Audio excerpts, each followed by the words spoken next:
सभी को राधे राधे। आज मैं ज्योतिष के उस महत्वपूर्ण विषय पर बात करना चाहता हूं जिसके बिना आप कुंडली में फलित नहीं कर सकते। जैसा कि मैंने पिछले वीडियो में बताया कि ज्योतिष में 12 भाव होते हैं और 12 भावों से क्या क्या विचार किया जाता है। आज मैं इस वीडियो के माध्यम से आपको बताना चाहता हूं कि ज्योतिष में जब तक आपको ये जानकारी नहीं होगी कि किस ग्रह से क्या विचार किया जाता है। ज्योतिष में सभी लोग जानते हैं कि 9 ग्रह होते हैं और 9 ग्रहों से क्या विचार किया जाता है, जब तक आपको ये जानकारी नहीं होगी तब तक आप फलित नहीं कर सकते। और किस ग्रह को क्या उपाधि दी गई है। एक जातक पारिजात में श्लोक आया है, दिनेश चंद्रौ राजानौ सचिवौ जीव भार्गवौ कुमारो वित्त कुजो नेता प्रेष्यस तपन नंदना।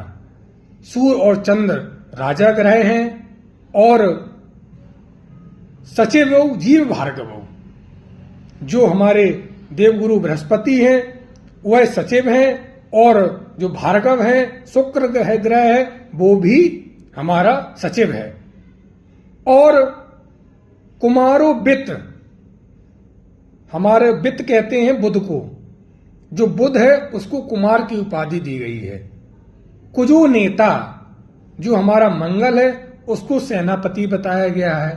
प्रेष्यस तपन नंदना, तपन नंदना मतलब होता शनि। तपन माने सूर्य और नंदन माने पुत्र। सूर्य का पुत्र शनि, प्रेष्यस उसको दास की उपाधि दी गई है। ये हमारे ग्रहों की उपाधियां हैं कि कौन सा ग्रह कुंडली में क्या है। अगर सूर्य राजा है, चंद्रमा राजा है, तो इन सब चीजों को जब तक हम नहीं जानेंगे तब तक फलित करना हम नहीं सीख सकते। अब हमें ये आना चाहिए कि किस ग्रह से क्या विचार होता है, कौन से ग्रह से हम क्या क्या विचार करते हैं। सूर्यात आत्म पितृ प्रभाव निरुजा शक्ति श्रेयस चिंतयेत। सूर्य से हम पिता का, आत्मा का, प्रताप का, आरोग्यता का, आसक्ति का और श्रेयस चिंतयेत, श्री माने होती लक्ष्मी का चिंतन सूर्य से किया जाता है। इतनी चीजों का, इतने बारे में हम सूर्य से विचार करते हैं। अब इसके बाद आता है चंद्रमा। चंद्रमा से क्या क्या विचार करते हैं, तो चेतो बुद्धि नृप प्रसाद जननी संपत करस चंद्रमा। चंद्रमा से मन का, बुद्धि का, राजा की प्रसन्नता का और माता का और धन का विचार हम चंद्रमा से करते हैं। इसके बाद कौन सा ग्रह आता है, मंगल। तो मंगल के लिए पंक्ति आई है, सत्वम रोग गुणानुजा वन सुतज्ञा तीर धरा सूनुना। धरा सूनु मतलब कहते हैं मंगल को। धरा माने पृथ्वी, सूनु माने पुत्र। धरा सूनु होता मंगल। तो सत्व माने होता पराक्रम। पराक्रम का विचार हम मंगल से करते हैं।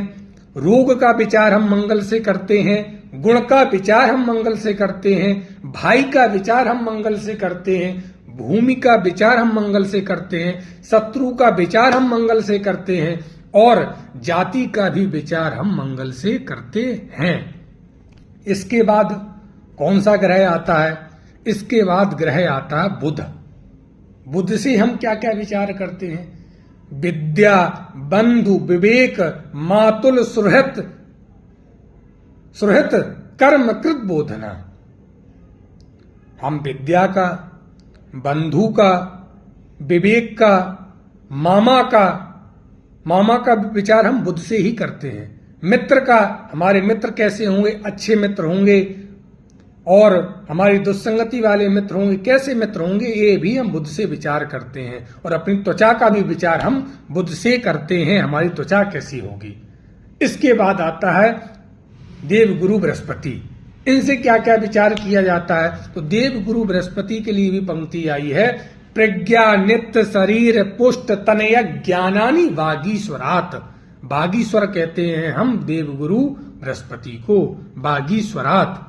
तो देवगुरु बृहस्पति से हम क्या क्या विचार करते हैं? देवगुरु बृहस्पति से हम बुद्धि का विचार करते हैं कि हमारी बुद्धि कैसी होगी, हमारे अंदर आत्मिक ज्ञान कैसा होगा, गूढ़ ज्ञान कैसा होगा, ये हम बृहस्पति से विचार करते हैं। शरीर की पुष्टि, हमारा शरीर कैसा होगा, हृष्ट पुष्ट होगा, स्थूलता भी हमें बृहस्पति देता है।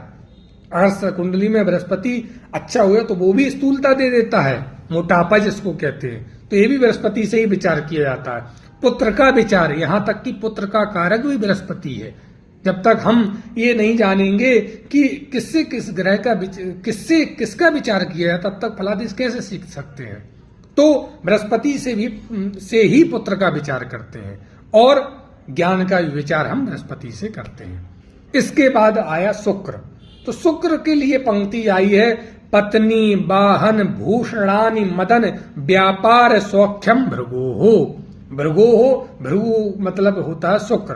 तो शुक्र से हम विचार करते हैं स्त्री का, वाहन का भी विचार हम शुक्र से करते हैं। भूषण का, जो हमारी लौकिक सुख सुविधाएं हैं, इनका भी विचार, भौतिक सुख के लिए भी हम शुक्र से ही विचार करते हैं। कामाशक्ति का भी विचार हम शुक्र से करते हैं। इसके बाद व्यापार का भी विचार हम शुक्र से करते हैं और हमारे जीवन में सुख हमको मिलेगा या नहीं मिलेगा, ये भी विचार हम शुक्र से ही करते हैं। शुक्र हमारा सुख का कारक होता है, क्योंकि वही है, लोक में अगर हमें सुख चाहिए तो हमारा शुक्र भी अच्छा होना जरूरी रहता है। इसके बाद आता शनि।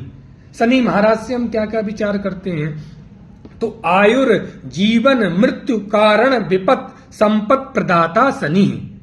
आयु का कारक शनि, जीवन का कारक शनि, मृत्यु कारण भी यहां तक कि शनि को बता, जो आयु देता है वही आयु लेता है, तो मृत्यु का कारण भी शनि। विपत्ति का कारण है शनि, तो संपत्ति का कारण भी शनि। जो विपत्ति देता है वही संपत्ति देता है, जो जीवन देता है वही मृत्यु देता है। तो शनि महाराज से इनका विचार किया जाता है। इसके बाद आते हैं हमारे राहु महाराज। ये राहु और केतु छाया ग्रह हैं। तो राहु से किसका विचार करते हैं? सर्पेणैव पितामहं तु शिखिना मातामहं चिंतयेत। सर्पेणैव, सर्पेणैव कहते हैं हम, सर्प कहते हैं राहु को। राहु से हम विचार करते हैं दादा, पितामह, पितामह कहते हैं दादाजी को। दादाजी का विचार हम राहु से करते हैं। और मातामहं चिंतयेत, अब मातामहं शिखिना, तो शिखिना कहते हैं केतु, शिखी कहते हैं केतु को। तो केतु से हम मातामह कहते हैं नाना को, तो केतु से हम नाना का विचार करते हैं। तो अब आप ये बताइए, जब तक हमको ये नहीं आएगा कि किस ग्रह से क्या विचार किया जाता है, किस भाव से क्या विचार किया जाता है, तब तक हम कुंडली में फलादेश नहीं कर सकते, हो ही नहीं सकता। अब अगले वीडियो में हम आपको बताएंगे कि कौन सा ग्रह किस भाव का कारक होता है। अब हमें कारक जानना भी जरूरी है, तो अगले वीडियो में हम आपको कारक के बारे में बताएंगे। जय श्री राधे, जय श्री श्याम।